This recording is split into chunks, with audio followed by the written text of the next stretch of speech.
and gentlemen, boys and girls, what is going on? This is the Club of the Man 1993 up here one more time tonight for another live review as we are winding down on the last of the live reviews for pay-per-views for 2019 to catch up on.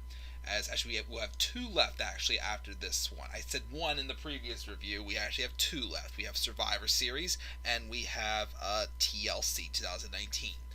And then we'll be able to move on and get the couple in 2020, and we'll be all caught up pretty much on just about everything I want to get caught up for this channel since making my big return last month. But this one, we are now on NXT TakeOver Wargames 3 in 2019. Took place on November 23rd, 2019 at the Allstate Arena in Chicago, Illinois. A great place always to have a wrestling event. And overall, this is, well, there was a pre-show match. This was a strong show. I wouldn't say it was one of the best takeovers I had seen. The two on the main show, the two just regular matches, not inside War Games, were good. I wouldn't say they were amazing, but they were just good. But the War Games matches on this show, oh my goodness. They were definitely two of the best ones I have seen. Especially that women's War Games match. That was my women's match of the year. I mentioned back in my Hell in a Cell review, that the women's Hell in a Cell match, Becky Lynch and Sasha Banks, was definitely one of my best matches of the year for the women. This women's War Games match, to me, was the best women's match of the year. And it just solidified Rhea Ripley as not just a top star in the women's business, but a top star in the entire company. Literally a big moment for her in that match. And it was awesome. And I cannot wait to talk about it when we get to that, of course. So, again, just to start off the show, again, by just talking about, there was a pre-show match on the pre-show. And it was, and first, the match we got on the pre-show was a match between Isaiah Swerve Scott and Angel Garza. Match, I didn't get to watch it. I'm pretty sure was pretty good. This is right before Angel Garza had won the Cruiserweight Championship also. He won it off of Lio Rush. And also proposed to his girlfriend that same night, so definitely a great night for Garza to remember. But Scott, though, won the match. I definitely thought he needed, because I noticed for some reason, Isaiah Swerve Scott was hyped though as a big man. He's definitely lost a lot of matches so far, so him getting a win here was nice, but again, it was just on the pre-show. I didn't see it, so I couldn't really talk about it. Now, getting into the main card. Before we talk about the first match, originally, you see the teams here, actually. For the women's War Games match, it was 4-on-4. It was Team Rhea Ripley, which is Rhea Ripley, Candice LeRae, Dakota Kai. Candice LeRae, Tegan Knox were the original three that were scheduled. The fourth member originally for Team Ripley was supposed to be Mia Yim. At the beginning of the pre-show, though, they showed that Mia Yim was found attacked backstage. And obviously, trying to figure out who it was who attacked her. Could it have been Shayna Baszler? Could have been anybody from Team Baszler. Could have been someone like, Toni Storm or Dakota Kai as well. There was a story going on with her as well. After the match we had on the pre-show, backstage, Rhea Ripley rolls up to Dakota Kai, who was helping out, but she unfortunately didn't make the cut and was not originally scheduled to be on Team Ripley. But then she tells Dakota, hey, we need you. And Dakota's like, well, I'm not ready. But Rhea's like, I know, but, this is your opportunity. Trust me, I would have taken you originally, but you just didn't quite make the cut at first. Don't you want that chance to get that revenge on Shayna Baszler? That I'm sure not just... Rhea didn't say this, but I'm sure we've all wanted to see. We've all wanted to see, me too, have Dakota Kai get that comeuppance on Shayna Baszler after all the bullying she's done to her And like Dakota, the storyline just was simple from the beginning for both their days in NXT. They both had their first match in NXT against each other, and again, obviously, Dakota Kai has always had this fear of Shayna Baszler, which sets up the perfect story for Dakota Kai to eventually dethrone Shayna Baszler as the NXT Women's Champion. Unfortunately, I went a different route. So then that's when Dakota said, okay, I'll accept. I'll be in the Wargames match and replace Mia Yim. So the first match on the main show was Rhea Ripley, Tegan Nox, Dakota Kai, and Candice LeRae taking on Team Shayna Baszler, which is Shayna Baszler, Bianca Belair, Io Shirai, and the NXT UK Women's Champion Kaylee Ray, which was a shocker to see her be on the card, but just kind of give her a little bit of a rub. Sure, why not? I'll take it. So, the match begins. The first two in the cage are Candice LeRae and Io Shirai, who had just recently, of course, had a feud with each other going to TakeOver Toronto, and they put on one of the strongest matches on that card for sure. That's how the match started off. Good back and forth action there.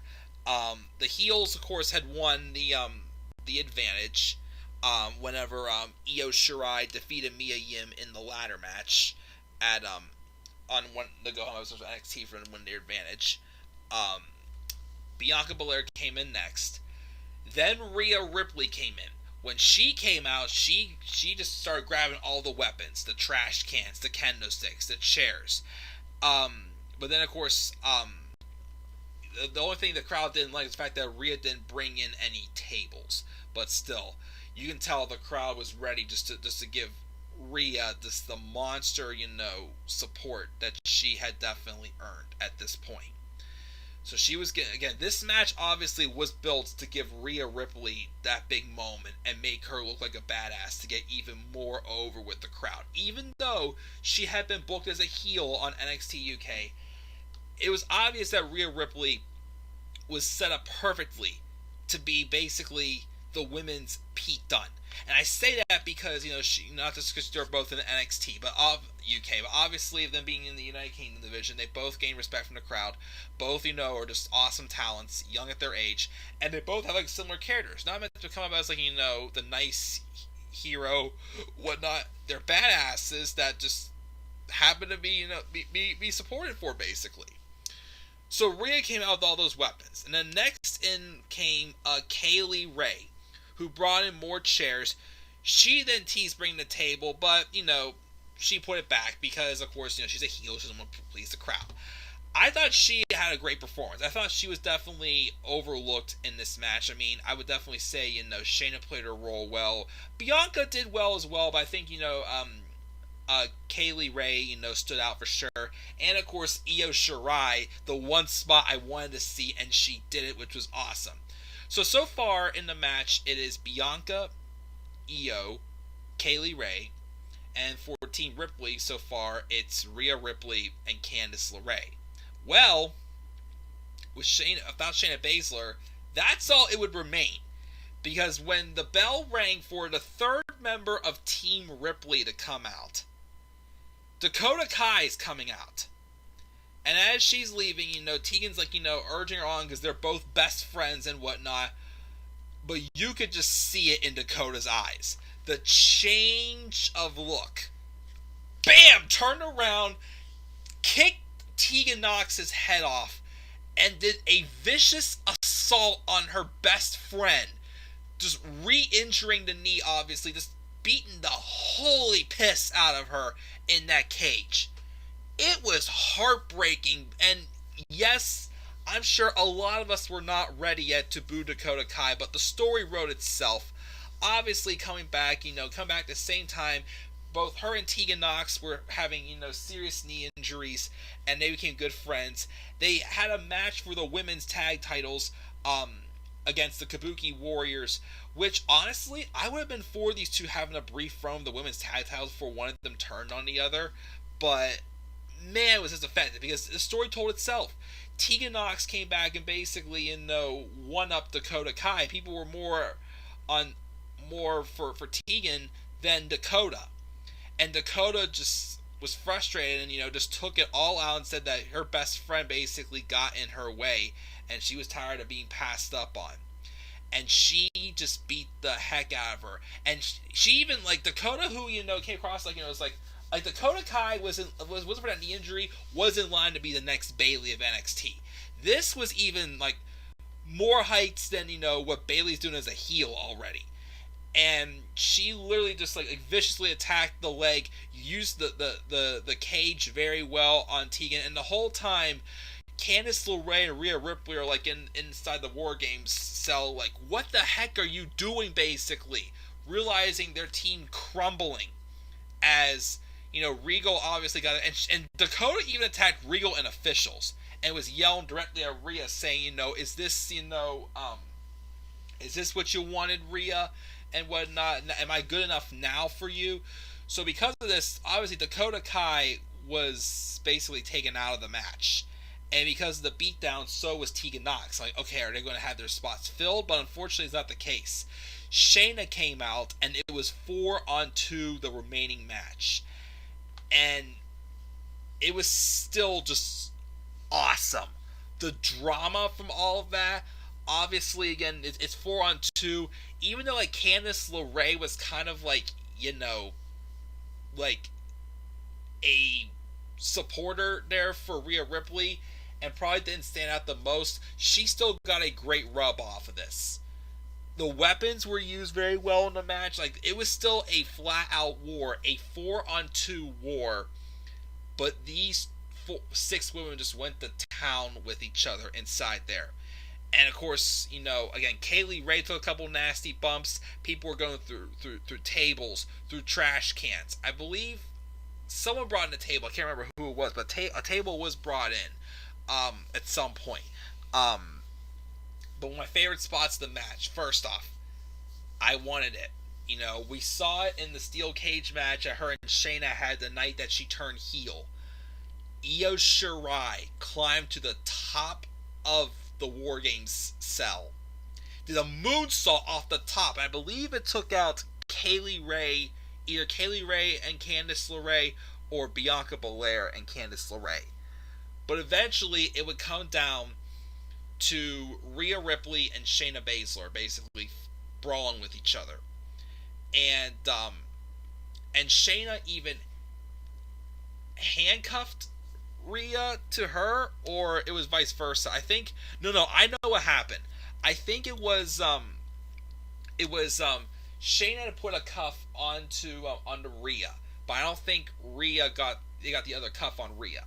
And she had her in the Karafuda clutch, but Rhea broke out of it, turned the tables, and cuffed Shayna Baszler with the other cuff, and Shayna was doomed.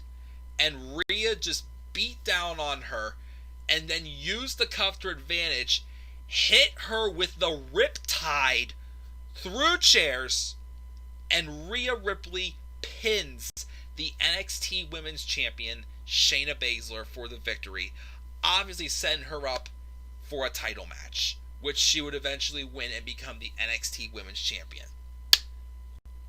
Awesome match. If there was a match to really put over Rhea Ripley as a badass, it was in this.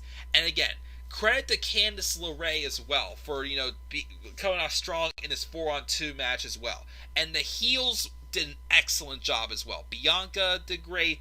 Kaylee Ray, I thought, was awesome as well in this match. Io Shirai was great, especially that moonsault. I wanted to see that so bad. And again, Shayna just played her role properly, being cocky, thinking she has this hole in the this whole thing in the thing. And of course, the drama with Tegan Nox and Dakota Kai taking them out of the match, turning Dakota Cox heel. Almost said Tegan didn't turn heel. I'm not ready to boo Tegan Nox. Trust me, she's too much of a white bread baby face to be booed right now. I love the woman to death. I don't want to boo her yet. But this was an awesome match. This was so great. It put over Rhea. It set up a great story with Dakota Kai and Tegan Nox, and the drama was there, and the job got done. Rhea Ripley came out looking like an absolute badass, and with her getting the win also on the post show, Triple H had actually picked Rhea Ripley to be the captain for Team NXT for the Wargames match.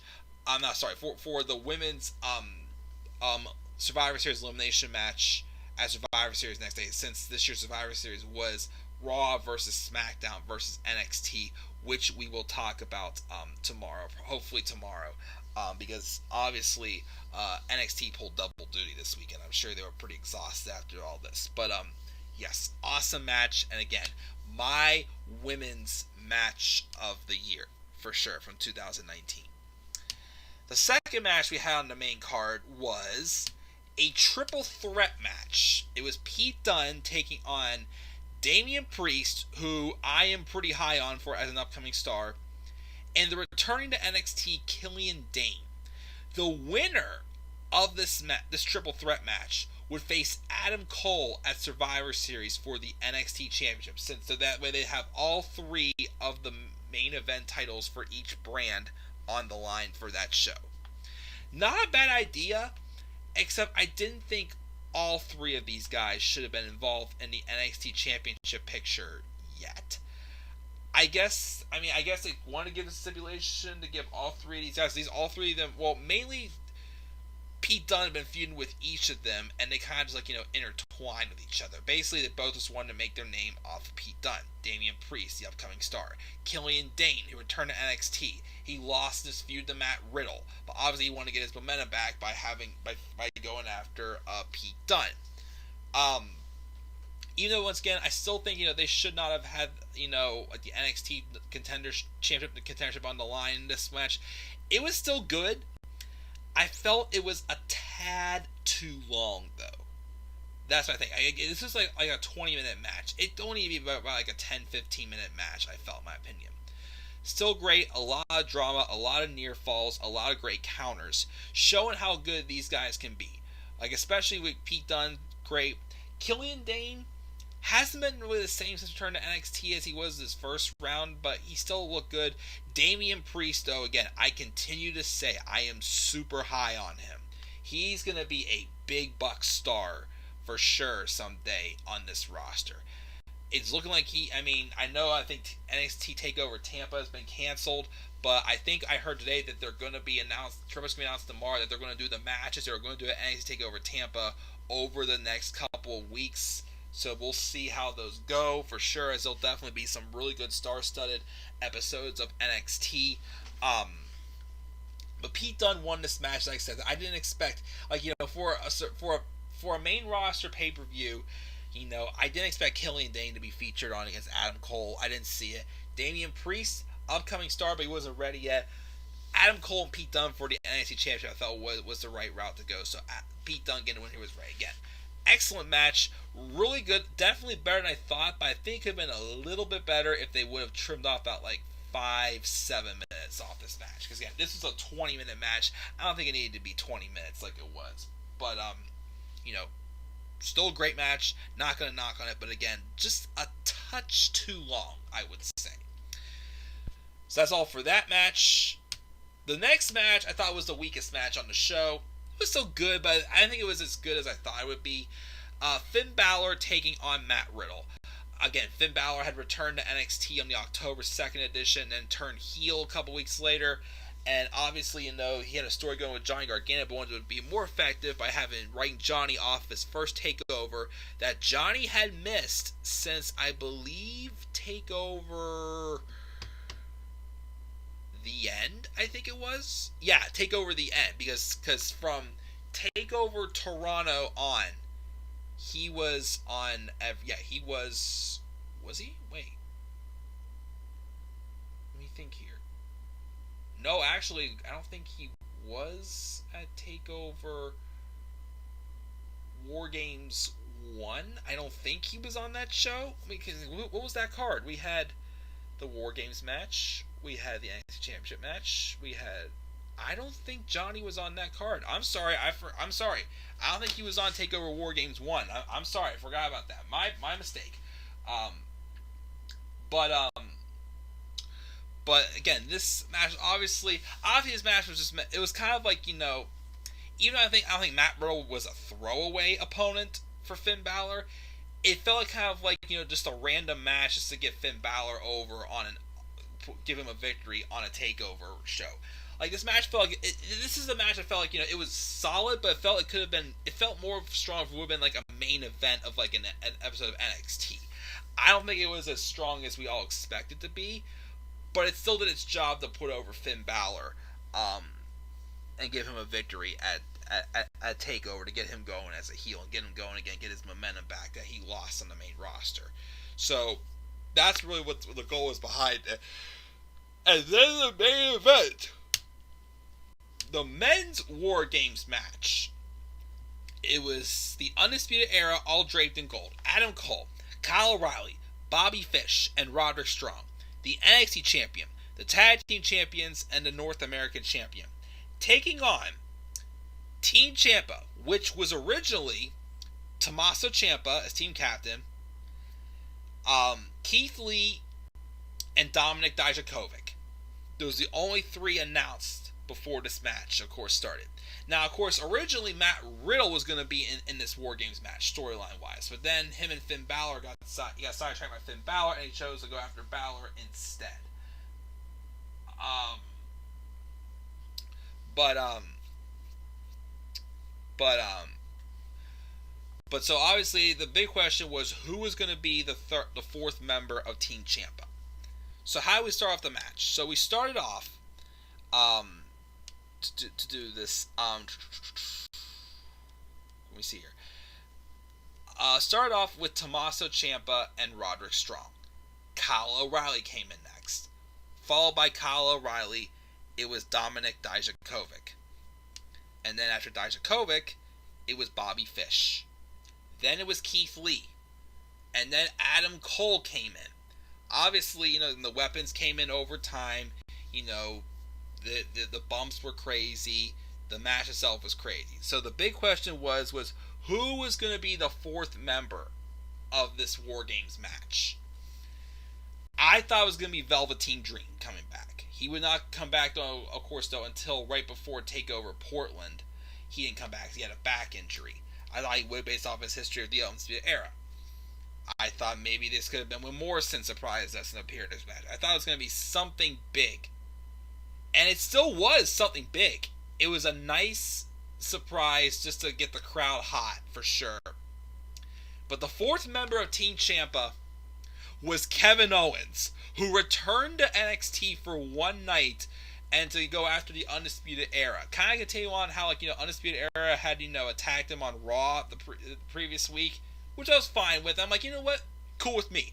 And what I loved also, he came out wearing his old NXT shirt with, the duct tape KO on it. Again, as soon as I saw that, I'm like, if that goes back on WWE Shop, I am buying it. Because that is the shirt I wanted to buy at SummerSlam 2015 when I went there and was there live.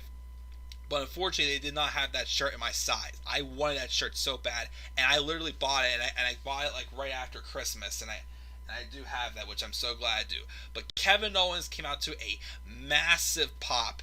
He went in there and he went roughshod on all of them. And I think all these guys went in there and put in great performances, took nasty bumps. But of course, the biggest story here, again, Tommaso Ciampa and Adam Cole was the big spotlight. This was meant to kind of further on their feud, as Tommaso Ciampa was immediately going after Adam Cole's title to win his life back and to get back Goldie. That was the main focus. Eventually, towards the end of the match, one by one, each member of the Undisputed Era was either put through a table or put through a garbage can. I think more so through tables, one by one, until it came down to Cole and Ciampa, who worked their way up to the top corner of the ring. And it was